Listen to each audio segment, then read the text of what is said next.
Well, hello everybody, and welcome to Koston's Envision 2030 Leadership for Learning webinar. We're very excited that you're with us today. And so at this time, I'd like to welcome you and talk a little bit about the Koston Conference that's coming up in Portland, Oregon. The purpose today is to try to give you some insight as to that conference, kind of a sneak preview. The conference is in Portland, Oregon, April the 1st through the 4th. And we have two special panelists with us today who will share more about the conference's theme and why it is imperative that we focus on what learning will look like in the year 2030. First of all, let's talk a little bit about who Koston is. Koston is the premier professional association for school system technology leaders. And what we do is to provide leaders with the management, community building, and advocacy tools they need to succeed. We want to thank our platinum, gold, silver, bronze, and crystal sponsors of the conference. Without them, we would not be able to bring you this invaluable professional development opportunity without their generous support. So we really want to give a big shout out to our sponsors. My name is Donna Williamson. I'm the Technology Director for Mountain Brook City Schools in Birmingham, Alabama, and I'm also the Koston 2019 Conference Co-Chair. Our two distinguished panelists today, Melissa Dodd is the Chief Technology Officer for San Francisco Unified School District. Melissa has effectively increased equity of access to technology and learning opportunities enabled by technology for students for the past 15 years in her leadership roles with the Boston Public Schools and San Francisco Public Schools. Melissa has presented nationally on the role of technology in education, including leading transformation to build digital districts, technology and data governance, and women in educational technology leadership. She is fluent in Spanish and has worked and traveled globally, including Spain, Latin America, and South Africa. Ms. Dodd is the 2017 Koston Withrow Outstanding CTO of the Year and currently serves on the Koston board and is a Koston 2019 General Session Speaker. I'm also proud to call Melissa a friend. Young Zhao is a Foundation Distinguished Professor in the School of Education at the University of Kansas. He is also a professorial fellow at the Mitchell Institute for Health and Education Policy, Victoria University in Australia, as well as a global chair at the University of Bath in the UK. His works focus on the implications of globalization and technology on education. He has published over 100 articles and 30 books, including Counting What Counts, Reframing Education Outcomes in 2016, and Never Send a Human to Do a Machine's Job, Correcting Top 5 Ed Tech Mistakes 2015. Young Zhao has received numerous awards and is an elected fellow of the International Academy for Education and is recognized as one of the most influential education scholars. We are excited to have Mr. Zhao to be a keynote speaker for Koston 2019. And I can tell you personally that he visited our school district several years ago and made a tremendous impact on how we looked at learning in our district. I'd like to take a moment to review the overall theme of the conference. What will it look like as the class of 2030 leaves our education systems?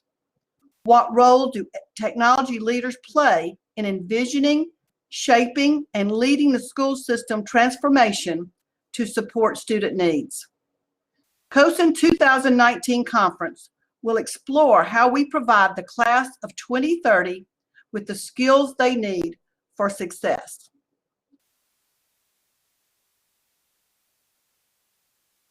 Melissa?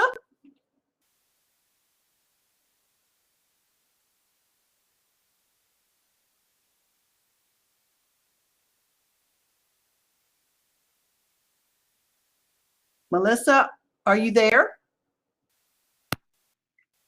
Yes, I'm here. Are you able to hear me? Yes, thank you. Thank you. Hi, everybody. Good afternoon. As Donna mentioned, my name is Melissa Dodd, and I'm the Chief Technology Officer for San Francisco Unified School District. Here in San Francisco, we serve just about 57,000 students across 130 campuses, pre-K through 12. And my role in the district, I oversee all things technology, both our infrastructure and information services, as well as our educational technology and digital learning. And what I wanted to start with is what you see in front of you in terms of our graduate profile. So it's interesting, a number of years ago, San Francisco engaged in a community-wide effort to develop our Vision 2025. And similarly, at the time, it was thinking about our kindergartners and where they would be when they graduated from our district in 2025. And what are the skills, the dispositions, the knowledge and competencies that we would want our students to have when they graduated our district. And this is really our graduate profile is our guide, our roadmap, and our Vision 2025 is that North Star to ensure that we're providing high quality instruction and equitable support for each and every one of our students to thrive in the 21st century. So for us in San Francisco, with content knowledge at the core, we're really looking at what are those skills, those competencies that our students need to be successful, and how do students see themselves in their own learning? That sense of purpose and sense of self is a significant focus for us in the district. We want our students' learning experience to be integrated, for our students to have deep learning opportunities, and to learn the flexibility and adaptability that's needed as they're on their journey with us in K-12, and then once they graduate from SFUSD. Thank you, Melissa. We really appreciate that, and I love the way you frame up those skill sets that you want your graduates to have. At this time, Young Zhao, would you please give us a little bit of information about the overview of the professional work you've done related to this topic?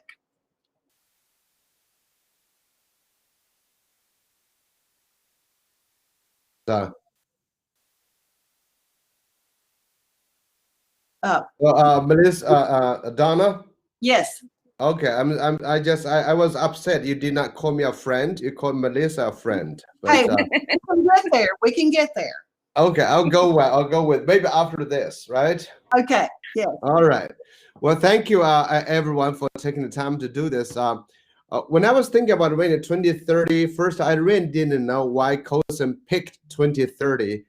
It's too fast. It's I think when I think about the future, I think a couple of things. One is that we can forecast it as an irrelevant person, like a weatherman, to say, well, what will 2030 like? What kind of skills and knowledge will our children have?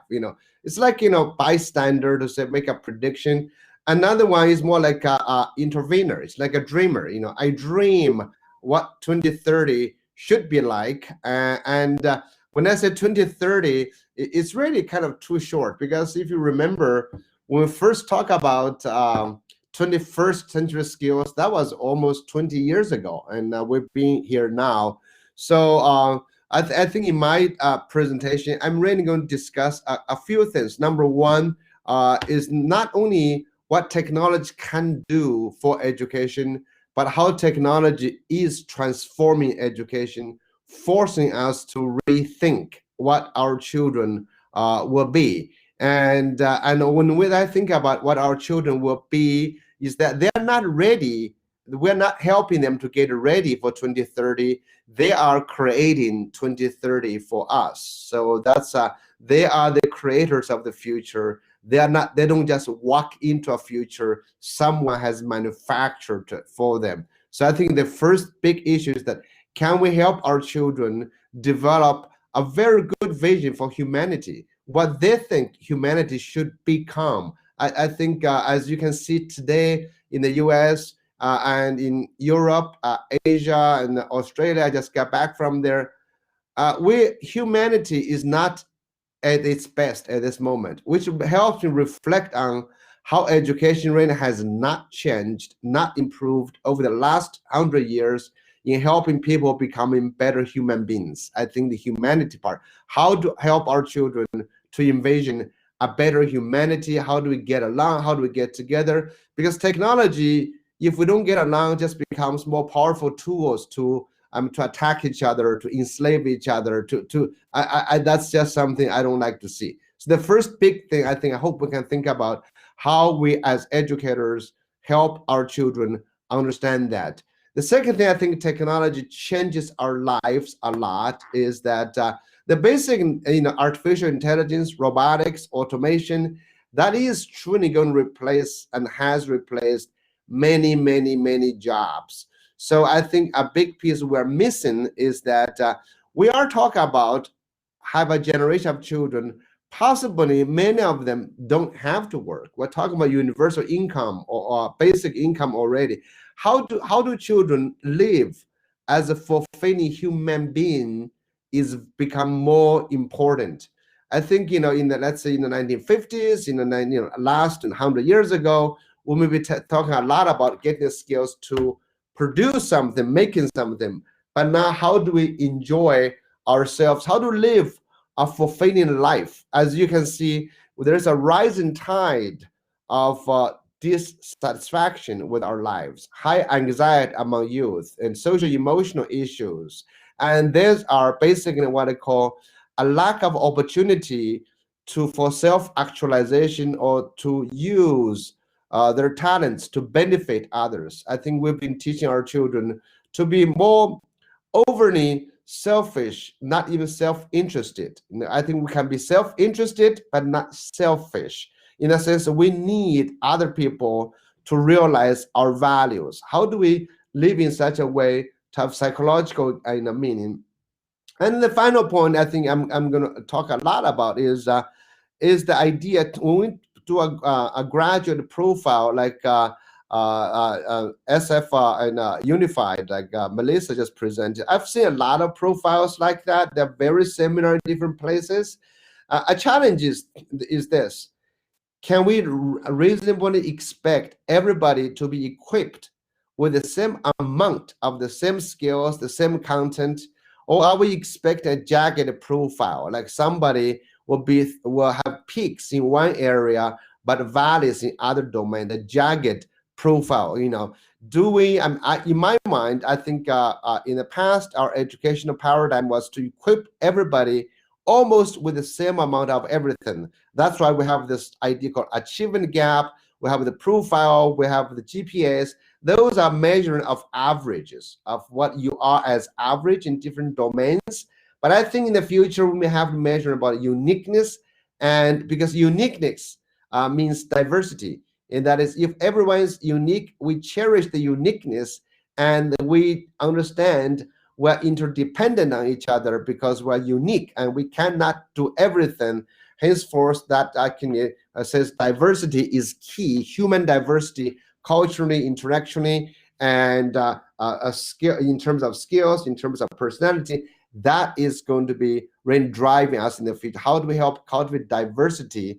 And then the second challenge relates to is where technology can do. I think technology, we have unfortunately been mistaken technology to use for transmission, to homogenizing, to use big data actually the big problem I would talk about is the big data cloud computing, learning analytics is actually not helping children become uniquely human, but become more just better robotics. I will challenge that. So the technology is here to create opportunities for children to become a unique, a great, a human being. And that's what I think my main theme will be very much like. And as a professional background, I was born and raised in China, went to school in China, taught in China, began playing with the computers in 1985. You can tell how old I am. I was programming computers to teach English as a foreign language or second language in China at that time. They have designed different learning platforms. In 1995, I was developing something. If I had a smart MBA person with me, that I would have become the Blackboard owner or something like that. But of course, did not have an MBA skill. I did not know enough to contact people.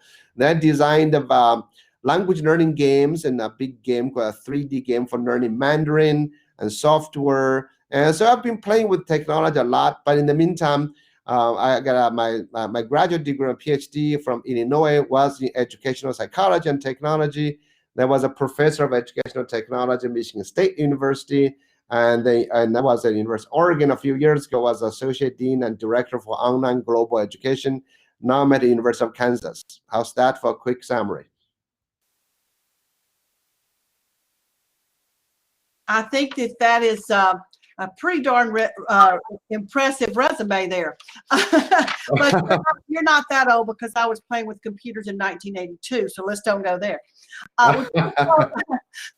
Thank you so much. We've got a couple of questions in our chat box, and then there's a couple of things that I would like to ask you guys. Is somebody is that my microphone that's doing that? I don't know. Okay, so let's, Melissa, if you can hear me, and if not, we'll make some adjustments. You've got a couple of questions in the chat box, and one of them was, what has SFUSD designed to collect post-high school graduation data to try to measure it back towards those graduate goals? How are you collecting the data to try to determine success? And can you speak to that a little bit? You're now unmuted. Sure. And before I answer the questions, I just wanted to touch upon a couple of comments that Yang made, and I appreciate the focus on the uniqueness of students, and because with that uniqueness comes very much rich diversity, and that for us in SFUSD, that is core to our mission and our graduate profile. You know, when we think about our students, we don't want our students to be passive consumers of their learning, but active engagers and creators of it. So in our profile, when we, how are we thinking about creativity? Yes, maybe within the discipline of visual and performing arts, but how does that creativity come through in all of the courses and classes that a student is taking?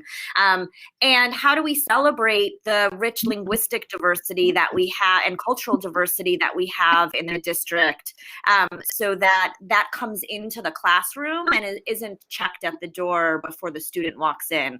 It's not easy. It's very challenging work. And in fact, we're engaged right now in a reflection of our graduate profile and thinking about how do we make that graduate profile, what does it look like in action? 5 years into having developed it, I think it's getting at the questions that Gordon has here in terms of, so how are we measuring our success with it? How are we determining if our students are developing and creating these skills and competencies in their learning? And what does that look like across the pre-K-12 spectrum? So we've been working with groups of principals, of teachers, and within our central offices to sort of figure out how we put our grad profile into action. In terms of data that we collect around post-secondary success, we're fortunate that we do have an Office of College and Career Readiness that does a lot. It works with a number of partners on monitoring or tracking our students once they leave us, and looking at persistence rates, also leveraging National Clearinghouse of data just in terms of acceptance rates and persistence within college.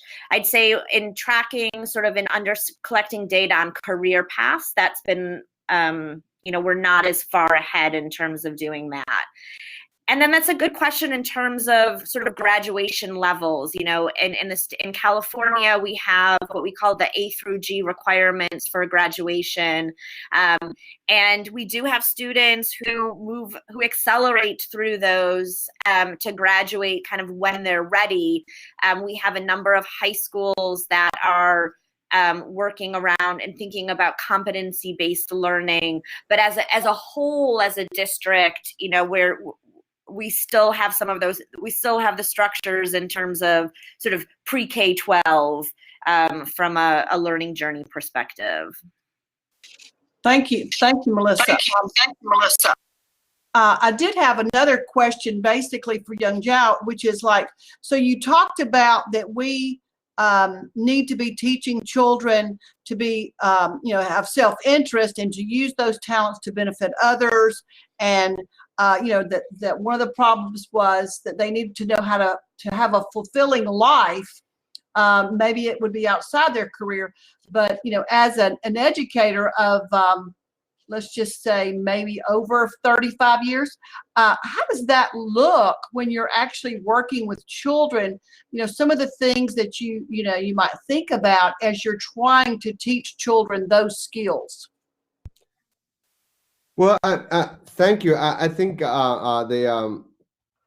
actually we make a very good conversation, by the way. So I'm the dreamer here. For children, what we need really for them, I think you probably know. I think Donna, when it came to your district, I talk a little bit about this. Is that right now I think we still have a paradigm of a passive transmission model, get our children ready to do something model. I think you need to know something before you do something. So I have this idea called really you learn for somebody. That's the idea. So we help our children to do everything, engage them in a lot of things that has authentic purpose. I'm sure the technology leaders in many districts who are members of Cozens have been struggling with this or have been working very hard on this challenge to get learning to be more authentic. And authentic meaning, one of the things I define authentic learning is that to what degree does your work provide value to other people or benefit a better world, get our life better in many ways. So I think we should always ask that question, ask our children from very early on, basically, so you're good at something, you are interested in something, you should always ask, well, but who cares? Who cares? What problem are you solving that's worth solving? Could be a local, little political problem, could be a large political problem, could be, really a science problem. So when I look at career and life skills, I think the life part of it is we need to pay a lot of attention to. And honestly, I think in the U.S., many people are more familiar with, actually many countries have done the same over the past really 3 decades or so. We've been focusing too much on competition, on the so-called skills, literacy, numeracy, STEM, but we really forgot a lot about civic engagement, about humanity, about psychology, about ourselves. I think it's time to think about the well-being of us. So one of the things I would emphasize a lot on, which technology helps, is that how we can appreciate what we have and use what we have, we meaning students, their own personal resources, personal talent, to create value, to help others in remote areas. I think it's a lot of examples like that. And for example, I'm engaging children in Australia to produce English language learning programs for students in China and vice versa. Oh, that's awesome. I think that's just great to have that that global type collaboration between those students. Melissa, do you have any comments about, if we're trying to teach, obviously some of the things that you talked about in your district and some of the things that Young Zhao has talked about, can you give any suggestions about how do we teach students to being more engaged in having a purpose in what they're doing and learning and helping others, people, and having value in what they do. Do you have any comments on that? Sure. Yeah, I'd start with, so I can share a little bit about what some of the things that we're doing here in San Francisco, and particularly with within our middle grades. So we have a middle grades redesign effort underway to, as I mentioned, what does that graduate profile look like in the middle school experience? And I appreciate the sense of the dreamer, how do we shift these paradigms? And so a big focus that we've had is around transforming mindsets. To this point of students being, seeing themselves in their learning, being the active, creators of it and solving problems that have meaning to them. That's a very different experience for our educators as well and our school leaders. So we've been focused on developing in a professional learning community with our school leaders and educators around the mindsets of deeper learning, around the conditions and culture that needs to be in place, as well as the transformation of mindsets in terms of how our schools approach the learning experience for students. And, it is, to the point about 2030 is not long enough, that it's, these are huge cultural and organizational shifts that we're working to embark on, that we're embarking on. And I think part of what we're, in our approach at least, is around, if anybody has read Switch, how do you chunk the change? Like, it's so hard, how do you take on these big problems? And so we've been looking at and working with schools leveraging design thinking and user-centered design around the conditions in schools, as well as the learning opportunities, and making changes and shifts more small scale, as we then think about how we extend and scale those to a whole school change. So it's been, for us, it's a very I would say it's a participatory process. We have educator design groups, we have principal professional learning, we have principals and educators learning together, and we're looking to be very thoughtful and have it be how our teachers and students and principals are sort of building and designing this in a coherent way. Thank you. Melissa, you've got a couple of kind of interesting questions in the chat box that deal with, and I apologize if you've addressed this in some of the things that you've said, but in terms of less than current K-12 link to attain that graduation level, so that there's early graduation, or perhaps even extending it, to 6 years in a high school setting as opposed to 4. And, have you guys thought about some of those things? How would that impact funding when you're trying to get those students to those levels that you want to get them to? I hope I've paraphrased the questions in the chat box correctly. Yeah, I think my interpretation of these questions, that one of our, I'd say a constraint around our education system, right? It thinks of these sequential years and this linear progression, and everyone's on the same path toward graduation. And we kind of define a set of years for that experience. And, if we really are thinking about the unique needs of each child, then that could mean different timeframes, different paths for students. And I shared earlier that, in general, we are, as a school district, on that pre-K-12 path. We do have options and alternative pathways to graduation, as well as a 5-year high school experience. And we work closely with the UC system and local, community and 2-year and 4-year colleges here, around, and particularly around dual enrollment for our students. So I'd say we're moving into some of those spaces, but as a whole, we're not quite. We're wrestling with it. We haven't made major systemic shifts. Oh, thank you, Melissa. And I don't know about in California, but I know that in our state, so much of that is mandated at the state level. Right. It took us quite a while to do away with seat time, which allowed us to do more, virtual learning and online learning and so forth. So there was one more question for Professor Zhao. I don't know that we have a whole lot of time, but we'll try to address that before we kind of start talking a little bit more about the conference.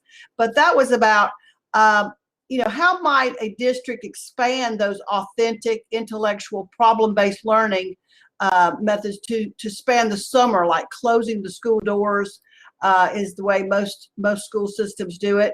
How might we expand that authentic learning possibly as far as the school year is concerned, or summers or whatnot? Well, thanks, Courtney, and thanks, Melissa and Donna. Really interesting conversations. So a couple of things, I think, Gordon, you've highlighted the issue with almost all our education. I think, we have to reimagine education, but we have to deal with schooling. But in the future, education will always be there, but schools may disappear. But of course, that's going to take a long time, because there's a lot of people invest in the school year, in the school hours, school day, timetabling. And so in my work with different school districts in different places, I kind of have a little way of doing this. I call it building a school within a school, district within a district, a class within a class. Just allow students to recreate something. So as long as you can make that resource available, that students can take over. So I like to focus on, if you take a bell curve, on any measure, I like to take care of the students on both ends. The ones who are extremely successful in one measure, and those who are extremely not successful, they are the people who need something different. Maybe you can start changing from there. Think about your authentic learning, problem-based learning. Maybe do not force them into one school. Maybe do not force them into a class, and they can design their own school with different kind of learning. And actually, I've been advising schools. Maybe you want to run school like 12 hours a day, high school, but run just like a week, and then you take a week break to do something different. I think this is something we don't do enough, because our way of doing things right now is that we make both ends, trying to shrink that, make them like the middle, and that's not a good idea. Again, that's we're trying to average everybody. I really encourage schools. I ask questions a lot of schools. How are you taking care of your bottom 25%?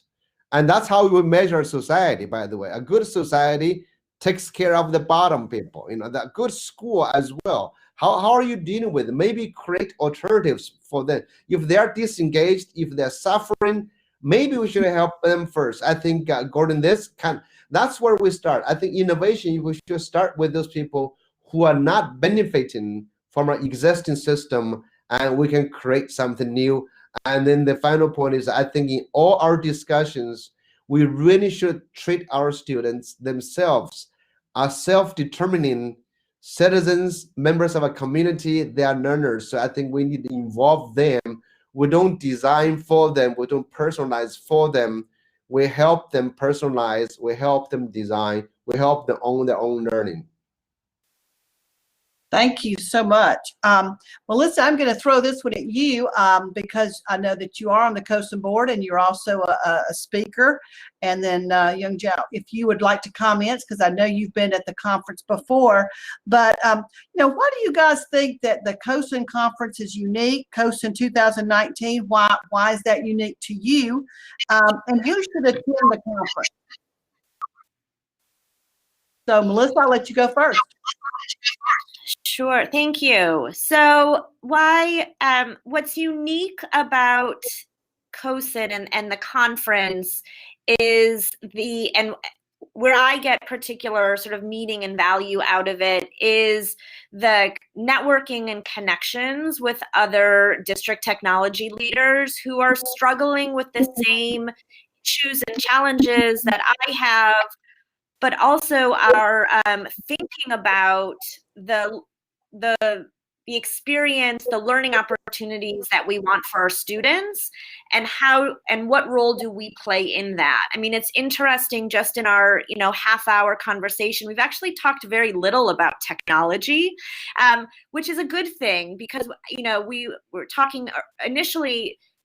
We want technology to be an enabler and to help empower our students, to Young Zhao's point, around owning their own learning.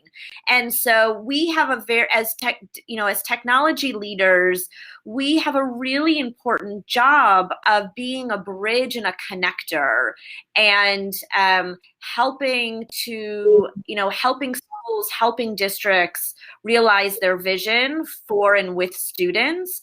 And how can technology help support that? How can technology help students design their own learning and own their own learning? And so by attending Koston's conference, you're able to hear and learn from how are other districts, what are they doing in this space? How are they handling this?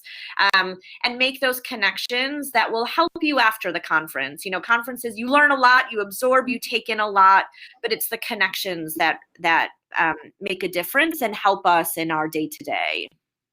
I would agree with you so much, and it's so funny because you have 56,000 students in your district, and I have 4,300, but yet we're struggling with some of the same things. So I think that does give so much value to the conference, in that you're able to talk with people that are very similar to you, people that have different districts than you, but it seems that we're all struggling with many of the same issues.